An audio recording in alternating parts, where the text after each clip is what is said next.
나의 믿음을 다시 한번 점검하십시오. 이런 제목을 가지고 오늘 말씀 함께 나눕니다.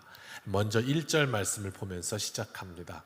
어리석도다. 이 누구 말이냐면 바울의 말입니다. 굉장히 논조가 격합니다. 누구한테 말할 때 그런 말입니다. 충격요법과도 같은 어조로 말하고 있어요. 운전을 하는데요, 미국에서는 이 운전을 하다가 옆에서 갑자기 어떤 이가 고의든 아니면 실수든 무례하게 확 이렇게 한다든지 못 봐서 사고가 날 뻔한다든지 이런 이해할 수 없는 상황을 맞이하게 되면 그 상황을 당한 운전자가 어떻게 표현을 하냐면 이렇게 표현합니다. 운전하다가 갑자기 확 하면 깜짝 놀라잖아요. 그러면 그 사람이랑 저랑 눈이 맞았잖아요. 그러면 이제 어떻게 표현하냐면 이렇게 표현합니다. 그리고 가요. 뭐 여러 가지 의미가 있죠. 너 지금 뭐 하는 거니? 또는 난 도대체 이해할 수 없다. 뭐 이렇게. 그리고 그냥 쑥 지나갑니다.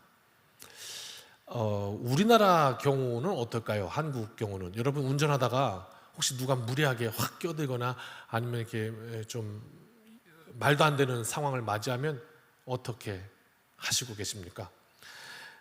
옆에 가가지고 이렇게 그 사람 얼굴을 보면서 눈을 한번 이렇게 탁 이렇게 흘겨보는 거, 이건 아주 고상한 거고요.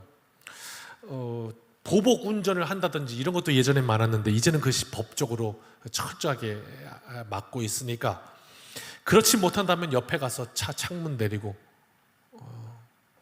내가 여지껏 이 모태에서부터 태어나서 들었던 가장 심한 말들만 다 이렇게 끌어올려서 모아서 이렇게 내가 제일 세 보이게 막 뱉어냅니다.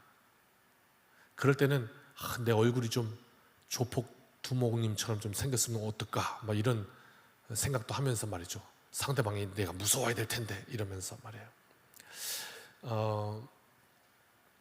그런데 오늘 제가 문제 제기를 드리는 건 여기서 한번 이렇게 했던 이 행동과 창문을 내리고 정신이 있어가지고 막 이렇게 있는 없는 험한 말을 다 한 경우와 이 두 경우의 이 결과가 어떻게 나타나느냐 여러분 궁금하지 않으십니까? 내가 운전을 하다가 실수이든 고의든 한번 상대방에게 거슬리는 행동을 했다. 아니 어떤 상대가 나한테 그런 행동을 했다 이렇게 한번 가정해 봅시다. 그랬는데 이 사람이 오더니 나에게 막 험한 욕을 퍼붓습니다.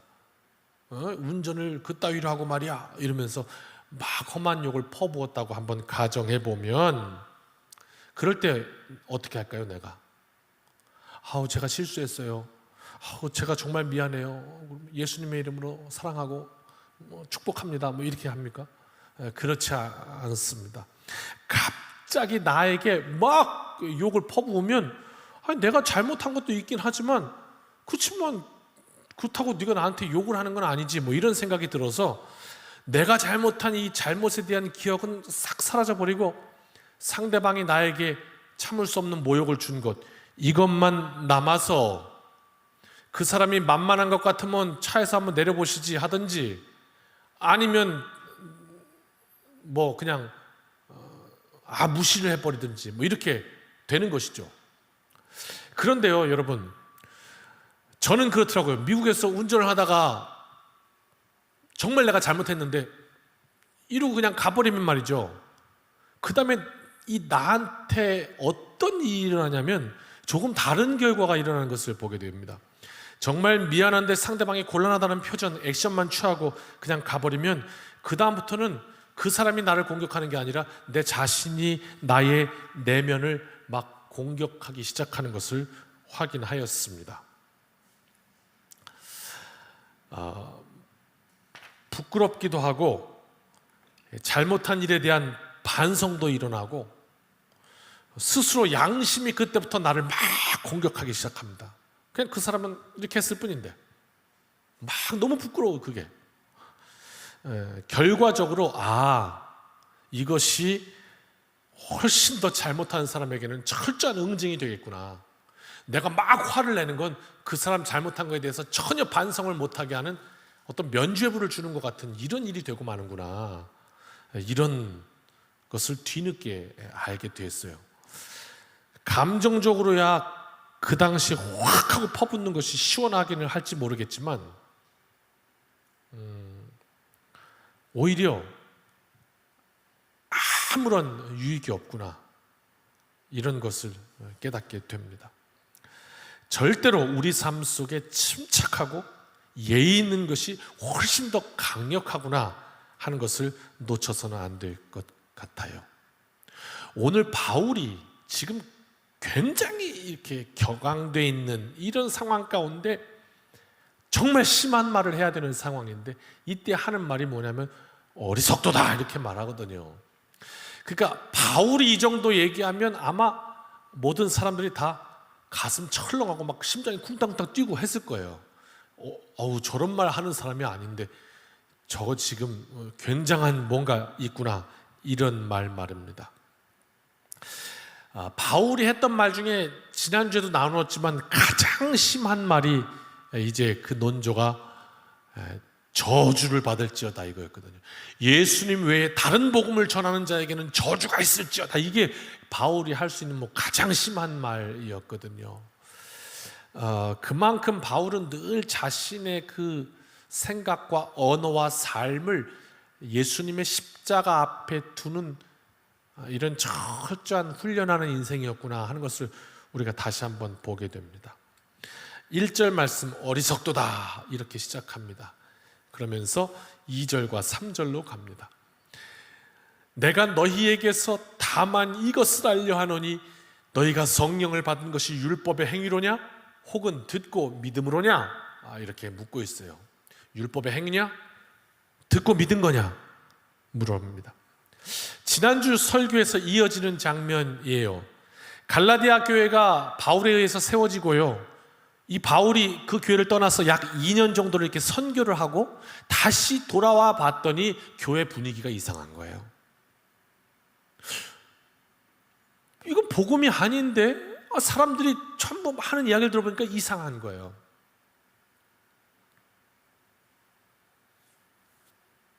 그것을 이제 바울은 거짓 교사라는 말로 하고 있는데, 오늘 우리가 이 갈라디아서를 읽으면서 오해하면 안 될 게 하나 있어요. 뭐냐면 이것을 이제 거짓 교사, 그래서 우리는 아주 쉽게 이단 이렇게 보고 있거든요.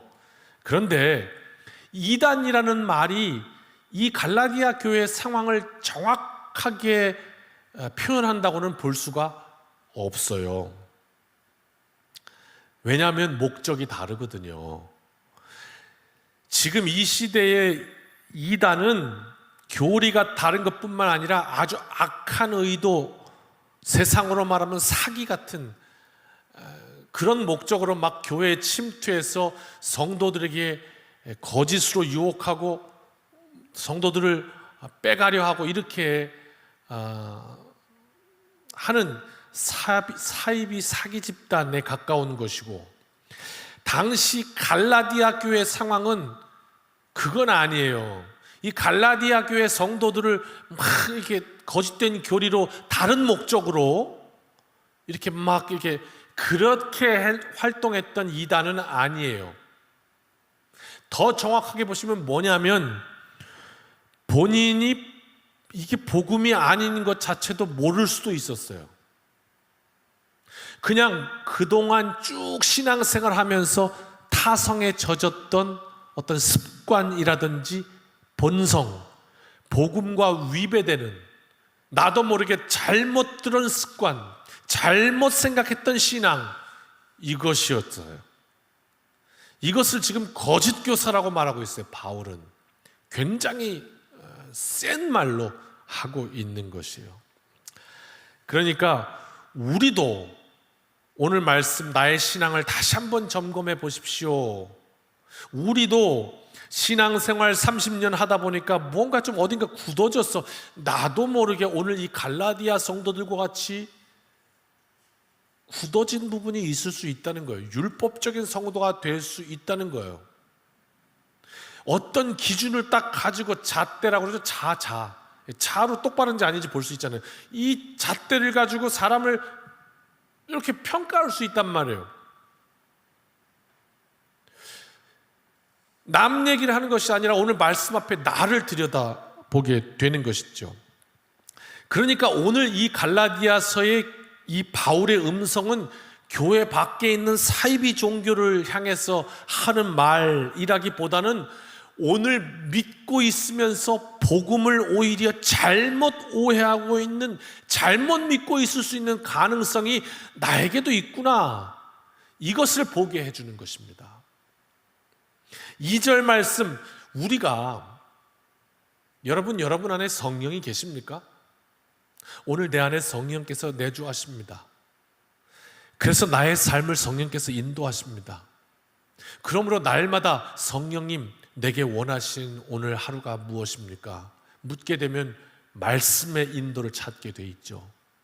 성령이 계십니까? 그렇다면 그 성령이 율법으로부터 난 것입니까? 아니면 주님, 제가 주님을 믿습니다 하는 고백을 드렸더니 은혜로 저에게 주신 것입니까? 뭐냐고 묻고 있습니다. 우리가 성경에 나와 있는 율법 이거 많이 지키면 그러면 성령 받습니까? 예전에 중등부 시절에 방언 기도를 너무 사모하는데 누가 10시간 기도하다가 성령 받았다고 막 이러니까 이 친구가 자기도 너무 이 방언 받고 싶어 사모하니까 그럼 나도 10시간 기도할 거야. 그리고 실제로 기도하기 시작했어요. 근데 이제 그 친구에게 중요한 건 뭐냐면 10시간이 중요했던 거예요. 이게 율법이에요. 그래가지고 어떻게든지 그 10시간을 채웁니다. 그런데 아무 일도 일어나지 않아요. 성령이 어떤 행위로 오시는 것인가? 믿음 위에 임하시는 은혜가 아니었던가? 이 갈라디아 공동체도 그래요. 신앙생활하기 초대교회 편하지 않았습니다. 예수 믿는 거 걸리면 상당히 곤욕을 치러야 되는 시대였어요. 목숨 걸고 믿어야 하는 시대였죠. 그렇게 각종 고난을 받으면서 예수님 믿었던 거예요. 중국에 있는 선교사들로부터 참 어려운 이야기들을 많이 듣습니다. 점점 선교적 상황이 어려워지고 있습니다. 그렇게 고난 중에도 주시는 성령으로 인해서 기쁨 충만해서 그것을 이겨내고 이렇게 신앙생활을 해왔는데, 근데 그 은혜는 다 어디 가고 이제 다시 어떤 잣대를 가지고 이렇게 판단하고 정죄 이렇게 가겠느냐 말이에요. 성령으로 시작한 거를 어찌 다시 육체로 마치겠느냐. 3절 말씀에 그러잖아요. 너희가 어떻게 이렇게 어리석으냐. 성령으로 시작하였다가 이제는 육체로 마치겠느냐. 이렇게 말하고 있는 거예요. 세상은 행위를 알아줍니다. 이게 세상과 교회를 딱 나눌 수는 없습니다. 왜냐하면 세상에서 생활하던 사람들이 교회로 모이는 것이기 때문에, 또 교회에서 신앙생활하는 사람들이 말씀 가지고 세상에 나아가서 빛이 되는 것이기 때문에 어디까지가 세상, 어디까지가 교회 이렇게 탁 이렇게 나누기는 못하죠. 그렇게는 못합니다. 한번 교회에서, 그래서 교회 안에서 생활하면서도 어떤 세상적인 요소가 이렇게 보일 때도 있고, 세상 가운데 살면서도 야, 이건 정말 예수님의 복음이다 이렇게 느껴지는 순간이 있고 한 것이죠. 교회에 혹시 봉사 한번 한다고 생각해 봅시다. 청소한다고. 그러면 주님 사랑하는 마음에 그저 아무도 보지 않는 시간인데, 주님, 내가 주님 사랑하는 마음으로 휴지 하나 주어요 이렇게 하는 거. 또는 휴지가 눈에 보이는데 뭐 그냥 귀찮다, 보는 사람도 없고, 그리고 그냥 지나치는 거랑, 또는 사람들이 많이 있어서 지금은 내가 좀 휴지를 주워야 되겠다. 그래서 본 앞에서 이렇게 주워서 칭찬받는 거랑, 자, 이 세상에 어느 누구도 사람들이 많이 보니까 주워야 되겠다, 사람들이 안 보니까 주지 말아야 되겠다, 이렇게 생각하는 사람은 어느 누구도 없어요. 그렇게 생각하고 그렇게 하는 것이 아니라 우리의 본능이, 우리의 본성이 자연스럽게 우리를 그렇게 인도합니다. 즉, 나도 그 나의 어떤 사람을 의식하는 이것을 인지하지 못해요. 내가 그렇게 스스로 이중적이다라는 것을 나 자신도 모른다니까요.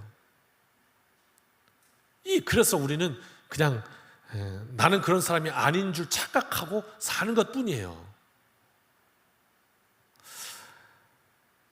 그런데 세상적인 시각으로 볼 때는 내가 어떤 휴지 줍는 행동 하나로 말미암아 되도록 많은 사람들이 보고 많은 칭찬을 하고 거기서부터 뭔가 나의 가치가 막 올라가면 이것이 지혜라고, 이것이 현명한 것이라고 말하거든요.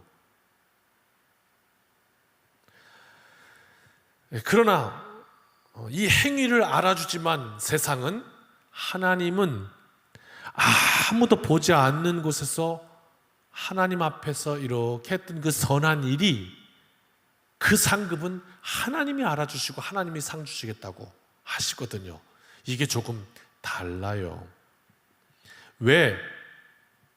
사람 앞에서 한 것은 사람이 칭찬해 주지만 하나님 앞에서 한 것은 하나님이 칭찬해 주시거든요. 어떻게 하나님을 사모해서 믿음으로 모여서 하나님밖에 없습니다, 그러면서 시작했던 그 인생이 어떻게 다시 세상을 향해서 우리의 믿음을 돌릴 수 있겠냐, 이런 말입니다. 그래서 4절, 그 갈라디아 교우들이 모두가 다 공유하고 있었던 신앙생활 여지까지 오면서 얼마나 고난 중에 왔는가 하는 거예요. 얼마나 많은 괴로움을 받았니 우리가 신앙생활 하면서. 그런데 그게 다 헛된 거니? 이렇게 말하고 있습니다. 삶의 고난이 다가올 때 믿음 때문에 견딜 수 있었고 또 그렇게 믿음이 성장했습니다. 그런데 정작 그 고난을 지나고 나니까 그렇게 잘 견딜 수 있었던 이유가 하나님이 아니라 내가 잘 견뎠다, 이렇게 지금 바뀌게 되는 상황이 되고 만 것이에요. 결국 그렇다면 그 고난이 다 헛된 고난, 헛된 수고가 될 수밖에 없었어요. 그러면서 5절과 6절 이렇게 말씀합니다. 너희에게 성령을 주시고 너희 가운데서 능력을 행하시는 이의 일이 율법이냐 믿음이냐, 이렇게 묻고 있습니다. 그리고 6절, 아브라함이 하나님을 믿어서 은혜 받은 거예요. 아브라함이 하나님 앞에서 하나님을 믿었기 때문에 은혜 주신 거라면, 결국 믿음이 하나님 앞에 의로 인정됩니다. 구원은 하나님으로부터 예수 그리스도를 통해 우리에게 선물로 주신 거예요. 그러니까 오늘 우리가 세상이냐 하나님이냐, 행위냐 믿음이냐, 율법이냐 은혜냐, 이거를 판가름할 때에는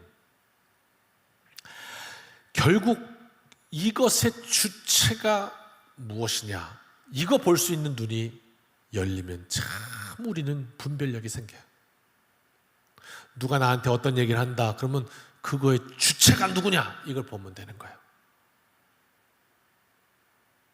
이게 지금 성령이냐 아니면 마귀냐, 이거 보면 되는 거라고. 그 배후의 주체가 누구냐, 이걸 보면 된다. 꼭 마치 이 도박장, 카지노나 아니면 어떤 복권 뭐 이런 것과 같이 우리에게 이제 뭐라고 얘기를 하냐면 한 방에 내가 큰 몫을 챙겨줄 거라고. 한 방에. 이런 말에 솔깃해가지고 이 사람들이 막 정신 못 차리고 빨려 들어가요. 그래갖고 탕진하고 모든 거 다 잃어버리고 막 이래요.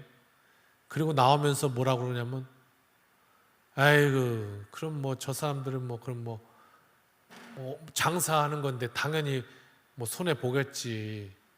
그제서야 제대로 된 생각을 하는 거예요. 들어갈 때는 아유 들어가서 손해 봐야지, 그리고 들어가는 사람이 있어요? 없어요. 복권 살 때 복권 회사에다 그냥 얼마 기부해 줘야지, 그리고 사는 사람이 있어요? 없어요. 그 허황된 유혹에 속아서 들어가는 거예요. 그리고 나올 때는 어떻게 해요? 정신을 차려요. 그럼 카지노가 뭐 돈 벌려고 저거 하는 거지, 우리 나한테 돈 주려고 하는 거겠어, 이러면서 정신 차린단 말이에요. 배후에 뭐가 있는지 알아야 돼요. 정갑신 목사님의 사람을 사람으로 오라는 책에 이런 이야기를 써놓았더라고요. 설교 준비를 하다가요, 전화 한 통화를 받습니다. 이거 조금만 더 올려주실래요? 전화해서 뭐라 그러냐면요, 3천만 원만 투자하시면요, 이 앞에가 안 나오는 것 같아요. 제가 힘들어요. 전사님, 목사님 앞에가 안 나온다. 3천만 원만 투자하시면 매월 따박따박 수십만 원씩 받을 수 있는 금융상품이 있습니다. 이 특별한 기회를 놓치지 마십시오. 그래요. 그랬더니 이 목사님이 이제 이렇게 봤습니다. 관심 없습니다. 그랬더니 다시 이 사람이 스팸이죠. 다시 설득합니다. 무슨 말씀이세요? 돈 싫어하는 사람도 있어요? 다들 이 상품만 소개해주면요, 막 열광해요. 어쩔 줄 몰라요. 바쁘시더라도 조금만 시간 좀 들어보세요. 이렇게 얘기를 해요. 그 순간에 이 목사님이 이렇게 말을 했대요. 당신이 말하는 내용이 아니고요, 당신이 누구냐가 중요하겠죠. 이렇게 얘기를 했대요. 그 말이 뭡니까? 당신 지금 돈 벌려고 나한테 상품 팔려고 한 거 아니에요. 그렇다면 뭐 결과는 뻔하죠. 그런데 꼭 말하기는 내가 이득 보는 것처럼 이렇게 얘기하는 거죠. 그죠? 그 당신이 누군가 하는 게 중요한 거죠. 이렇게 말하니까 전화가 탁 끊어졌대요. 약속의 내용이 아니라 누가 약속했냐, 이게 중요하죠. 사실은 그렇습니다. 왜? 누가 약속했는가, 그것이 모든 것을 결국은 결정하게 될 것이기 때문에 그래요. 세상의 유혹이 우리의 믿음을 흔들어 놓을 때 우리는 그 주체가 무엇인지 생각해 볼 필요가 있습니다. 그리고 오늘도 다시 한번, 오늘 율법입니까? 믿음입니까? 당신의 구원은 어디로부터 난 것입니까? 나의 행위로부터 온 것입니까? 하나님이 주신 선물입니까? 이거 다시 한번 고백할 때 우리가 복음이 됩니다. 너무 중요합니다. 오늘 이 생각이 자꾸 어떤 나의 어떤 행위, 나의 어떤 공로, 이렇게 자꾸 오기 시작하니까 갈라디아 교회가 엉망이 돼버린 겁니다. 오늘 사도 바울이 끝까지 하나님 의지하면서 차분한 논조로 어리석도다 시작한 이 바울의 삶으로부터 오늘 이런 어떤 세상의 흐름이 들어온 것에 흔들려 버렸던 갈라디아 교회의 모습, 이 모든 것을 우리가 한번 생각해 볼 때에 나는 오늘 이 한 주간을 어떻게 살까? 나는 하나님 앞에서 어떻게 살까?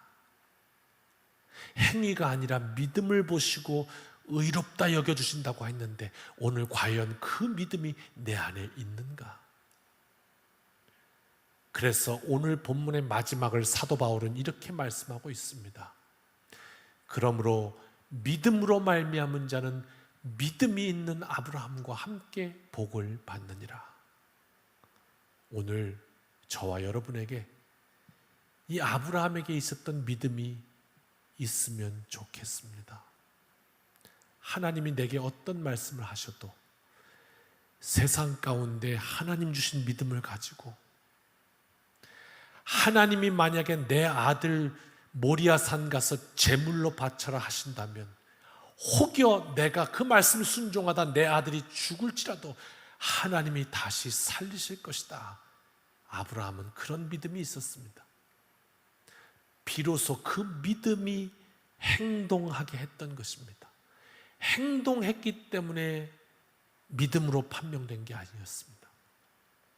오늘 우리에게 이 아브라함과 같은 하나님을 신뢰하는 믿음이 있다면 우리는 그 믿음 가지고 복음되어 다시 세상 속에 나아가서 아브라함과 같이 하나님께 복을 받게 될 것입니다. 기도하겠습니다. 하나님 주시는 은혜로 살겠습니다. 나와 내 집은 여호와만 섬기겠노라 선언하고 하나님의 복을 누렸던 믿음의 선조들과 같이 나는 하나님으로 인하여 복을 받겠습니다. 순전한 믿음으로 이 한 주간도 하늘 소망으로 승리하게 하옵소서. 예수님의 이름으로 기도드립니다. 아멘.